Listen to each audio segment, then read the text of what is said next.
बिस्मिल्लाहिर्रहमानिर्रहीम अस्सलाम वालेकुम। आज हमारा टॉपिक है ग्लूकोनियोजेनेसिस। ग्लूकोनियोजेनेसिस का मतलब क्या है? Formation of glucose molecules from non carbohydrate molecules. ठीक है, ये इसमें लिखा है। ठीक है, इसके बाद लोकेशन है, तो लोकेशन ये माइटोकॉन्ड्रिया में इसका एक स्टेप होता है और बाकी साइटोप्लाज्म में। ठीक है, ये रिएक्शंस के बाद आपको समझ आ जाएगा। इंपॉर्टेंस थ्योरी है, आप बुक में पढ़ ले, इतनी कोई बात नहीं है।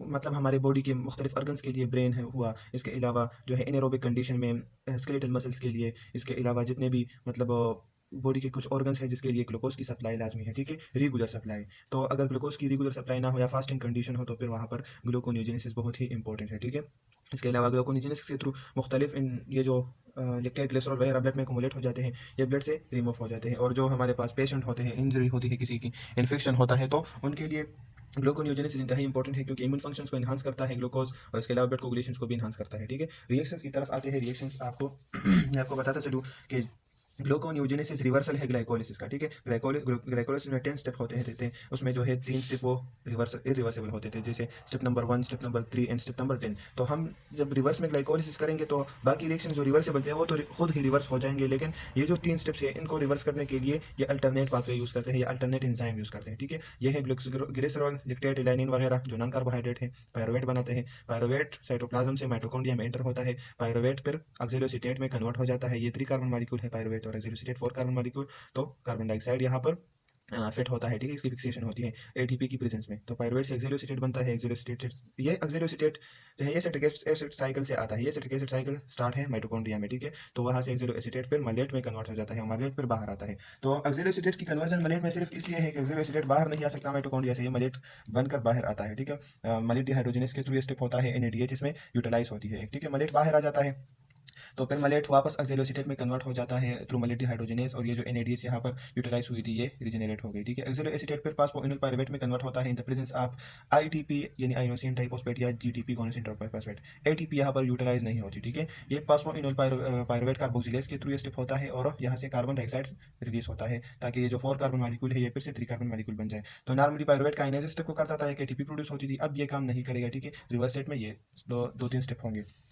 फास्फोइल पायरुवेट से फिर रिवर्स स्टेट में जाएगा, जैसे ग्लाइकोलिसिस में जितने स्टेप है वो रिवर्स हो जाएंगे, और स्टेप नंबर 3 पर जो पहुंचेगा मतलब कि फ्रक्टोज 1 6 बिस फॉस्फेट जहां पर बनता है। ठीक है, तो फ्रक्टोज 1 6 बिस फॉस्फेट से रिवर्स स्टेट में फ्रक्टोज 6 फॉस्फेट बनाना है हमें। ठीक है, सॉरी हमें नहीं सेल को। तो फिर फ्रक्टोज 1 6 बिस फॉस्फेट नॉर्मली तो ये स्टेप फॉस्फोफ्रक्टोकाइनेज 1 के थ्रू होता है, यानी फ्रक्टोज 6 फॉस्फेट कन्वर्ट हो जाता है फ्रक्टोज 1 6 बिस फॉस्फेट में।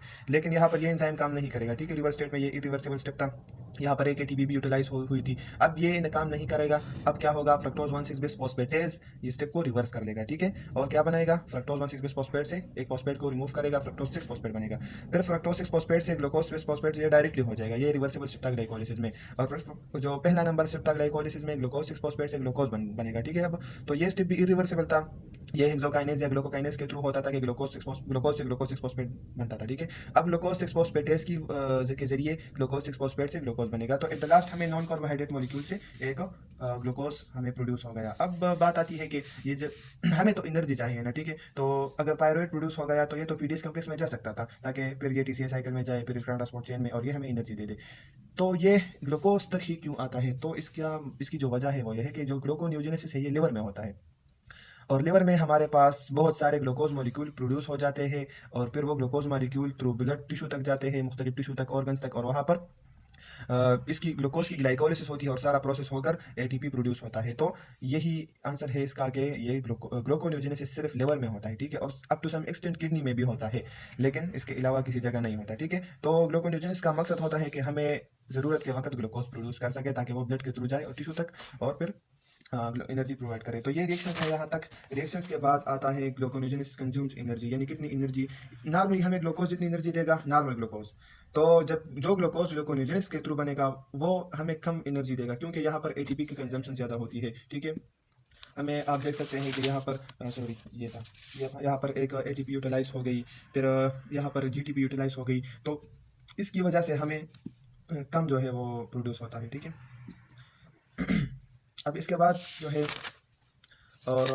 इसके बाद जो है ग्लूकोनियोजेनेसिस फ्रॉम अमीनो एसिड। तो ये पॉइंट्स आपने याद रखने हैं कि जितने भी ग्लूकोजेनिक अमीनो एसिड से कार्बन स्केलेटन है जिनका, तो उससे ग्लूकोनियोजेनेसिस हो सकता है, लेकिन ल्यूसीन और लाइसिन से नहीं हो सकता। ठीक है, अच्छा, इसके अलावा फैट्स जो होते हैं, फैट्स की जब हाइड्रोलाइसिस होती है ग्लिसरॉल वहाँ पर प्रोड्यूस होता है, तो वो ग्लिसरॉल थ्रू ग्लिसरॉल किस एंजाइम के through, glycerol 3 phosphate dehydrogenase sorry glycerol 3 phosphate में कन्वर्ट हो जाता है। ये ग्लिसरॉल 3 फॉस्फेट फिर क्या हो जाता है डाईहाइड्रोक्सी एसीटोन फॉस्फेट, जो कि ग्लाइकोलिसिस में स्टेप नंबर कितने 5 में स्टेप नंबर 4 में प्रोड्यूस होता था, ठीक है। तो ये डाईहाइड्रोक्सी एसीटोन फिर कन्वर्ट हो जाएगा ग्लिसरॉल 3 फॉस्फेट में और फिर ये ग्लूकोज की फॉर्मेशन करेगा। अब इसके बाद है कि प्रोपाइनेट क्या चीज़ है। तो प्रोपाइनेट 3 कार्बन मॉलिक्यूल है। एसिटाइल कोएंजाइम में तो हमारे पास 2 कार्बन है और जो प्रोपाइनाइल है वो है 3 कार्बन मॉलिक्यूल। इसकी क्या होगी, ये मिथाइल माइनाइल कोएंजाइम ए में कन्वर्ट हो जाएगा, फिर ये सक्सिनाइल कोएंजाइम ए में कन्वर्ट हो जाएगा और सक्सिनाइल कोएंजाइम ए हमारे पास इन्वॉल्व है सिट्रिक एसिड साइकिल में। अब को रिसाइकल और जो केहिल साइकिल है ये बहुत ही इजी टॉपिक्स है, लेकिन किसी को मतलब आसानी से समझ नहीं आती। तो इसमें क्या है कि को रिसाइकल के थ्रू ग्लूकोनियोजेनेसिस कैसे होगा और केहिल साइकिल। तो ये एक सिंपल सा डायग्राम मैं यहाँ पर बनाता हूँ कि ये हमारे पास है मसल टिश्यू। फॉर एग्जांपल यहाँ पर ग्लूकोज प्रोड्यूस हो गया, ग्लूकोज से पायरुवेट और पायरुवेट से लैक्टेट, ये मसल में प्रोड्यूस हो गया इनएरोबिक कंडीशन में, ठीक है। और ये हमारे पास है लिवर, ठीक है, ये लिवर है। तो यहाँ पर ये जो ग्लूकोज प्रोड्यूस, ये लैक्टेट प्रोड्यूस हो गया है, ये लैक्टेट जो है इसकी क्या हो जाती है, ये जो लैक्टेट है इसकी ये आ जाता है लिवर में। बस यहाँ पर डायग्राम है, ठीक है। ये मसल में ग्लूकोज से पायरुवेट, पायरुवेट से लैक्टेट, ठीक है। लैक्टेट क्या हो जाएगा, ये जब आएगा मसल में सॉरी लिवर में ये फिर से पायरुवेट बनेगा, पायरुवेट से मैंने आपको बता दिया कि ग्लूकोनियोजेनेसिस में ग्लूकोज प्रोड्यूस हो जाएगा। ये ग्लूकोज फिर आएगा मसल में, फिर यूटिलाइज होगा। तो इनएरोबिक कंडीशन में ग्लूकोनियोजेनेसिस इस तरह होता है। तो इस साइकिल को कहते हैं, ये आप यहाँ पर देख सकते हैं कि ये इसको कोरी साइकिल कहते हैं, ठीक है। लैक्टेट से ग्लूकोज की प्रोडक्शन होती है और यही जो पायरुवेट प्रोड्यूस होता है, अगर इसकी ट्रांसअमाइनेशन होगी, ट्रांसअमाइनेशन मैंने आपको बताया था कि हम ट्रांसफर ऑफ अमीनो ग्रुप, तो पायरुवेट से एलेनिन बनेगा, एलेनिन आएगा लिवर में फिर से इसकी ट्रांसअमाइनेशन होगी, पायरुवेट बनेगा, पायरुवेट से ग्लूकोज, ग्लूकोज फिर ब्लड के थ्रू आएगा मसल में और फिर ये साइकिल होगा और एनर्जी प्रोड्यूस होगी। तो ये ग्लूकोनियोजेनेसिस मतलब दोनों आसान है, ठीक है। पायरुवेट से लैक्टेट आएगा लिवर से ग्लूकोज लिवर में बनेगा, ग्लूकोनियोजेनेसिस के थ्रू फिर ब्लड में के थ्रू आएगा मसल में, इसी तरह एलेनिन और ये साइकिल होता है। तो ये था क्या कोरी साइकिल और इसके अलावा केहिल साइकिल। तो रेगुलेशन की तरफ आते हैं, रेगुलेशन इसकी कैसे होगी, ठीक है। यानी ग्लूकोनियोजेनेसिस कब होगा। तो इसमें जो है रेगुलेशन आप जो ग्लाइकोलिसिस था वो बहुत ही इंपॉर्टेंट है, ठीक है। तो ग्लूकागान आता है, ग्लूकागान का क्या इफेक्ट है ग्लूकोनियोजेनेसिस पर। ग्लूकागान क्या करता है, पायरुवेट काइनेस को इनहिबिट करता है, यानी पोस्टमैन पायरुवेट से पायरुवेट नहीं बनता है फिर, ठीक है। तो ये रिवर्सल में जाता है, ठीक है। और इसके अलावा जो है यही बात कही है यहाँ पर कि इन्फ्लुएंस ऑफ ग्लूकागान कैसे होता है, ठीक है। अब जो है यही ग्लूकागान जो है यहाँ पर आप देख ले, ये जो फ्रक्टोज 2 फॉस्फेट था ग्लाइकोलिसिस में, तो ग्लूकागान ये इसको इनहिबिट करता है। जब ये इनहिबिट होता है तो फ्रक्टोज फॉस्फोफ्रुक्टोकाइनेज 1 इनहिबिट होता है, फिर ये स्टेप नहीं होता। तो फिर अगर ये फ्रक्टोज 1,6 फॉस्फेट नहीं बनेगा तो ये रिवर्स स्टेट में जाएगा, ठीक है। इसी तरह रिवर्सल ऑफ ग्लाइकोलिसिस एनहांस हो जाती है। और यही बात है कि ग्लूकोकॉर्टिकॉइड्स जो है promote the synthesis of hepatic, अगर इमाइनो ट्रांसफेरेसेस हमारे पास बनेंगे, इमाइनो ट्रांसफेरेस का काम क्या होता है, वो करते हैं कि ग्लूटामेट से फॉर एग्जांपल एस्पर्टेट है, ठीक है। एस्पर्टेट एक इमाइनो एसिड है, तो फिर इस जब इसकी इमाइनो ट्रांसअमाइनेशन होगी इसमें, तो इससे बनेगा ऑक्सैलो एसीटेट। अब ऑक्सैलो एसीटेट हमने यहाँ पर डायग्राम में आपने देख लिया कि ऑक्सैलो एसीटेट एक इंटरमीडिएट है ग्लूकोनियोजेनेसिस में, तो ये इस तरह आता है, ठीक है। तो यही कुछ इम्पैक्ट्स है जो रेगुलेशन ऑफ ग्लूकोनियोजेनेसिस को मतलब इफेक्ट करता है, ठीक है। अवेलेबिलिटी ऑफ सबस्ट्रेट, अगर सबस्ट्रेट हमारे पास ज़्यादा हो जैसे लैक्टेट, ग्लूकोजेनिक अमीनो एसिड वगैरह वगैरह, तो फिर हमारे पास ग्लूकोनियोजेनेसिस एनहांस होगा, ठीक है। इसके अलावा acetyl coenzyme A promotes gluconeogenesis, जो अगर एसिटाइल कोएंजाइम अगर हमारे पास स्टार्वेशन है, ठीक है, तो लाइपोलाइसिस से हमारे लाइपोलाइसिस मतलब लिपिड्स की जो डिग्रेडेशन होती है, ठीक है।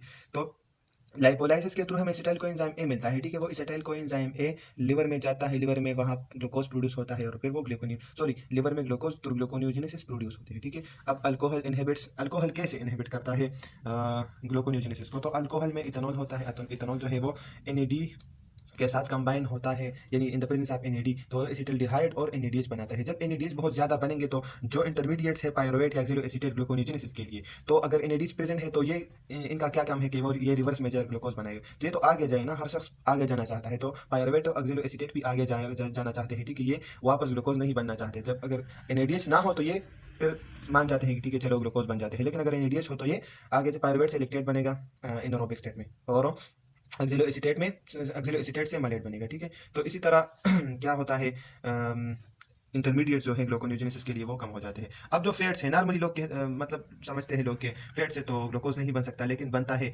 वो उसकी मतलब एक एक्सेप्शन है जो इवन चेन फैटी एसिड्स है, उससे नहीं बन सकता, ठीक है। क्योंकि हम फैटी एसिड की ऑक्सीडेशन में पढ़ेंगे कि वहाँ पर जो अगर यहाँ वहाँ पर 2 acetyl coenzyme, sorry 2 carbon molecule हमें लास्ट में प्रोड्यूस होते हैं, ठीक है।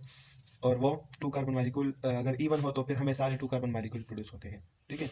लेकिन अगर ये 8 चेन फैटी एसिड हो तो हमें पहले 2 कार्बन मालिक्यूल बहुत सारे प्रोड्यूस हो जाते हैं, और द लास्ट हमें 3 कार्बन मालिक्यूल भी प्रोड्यूस होता है। तो ये 3 कार्बन मालिक्यूल क्या करता है, ये मतलब फिर ये जिसको हम प्रोपायोनाइल कोएंजाइम ए कहते हैं, ठीक है।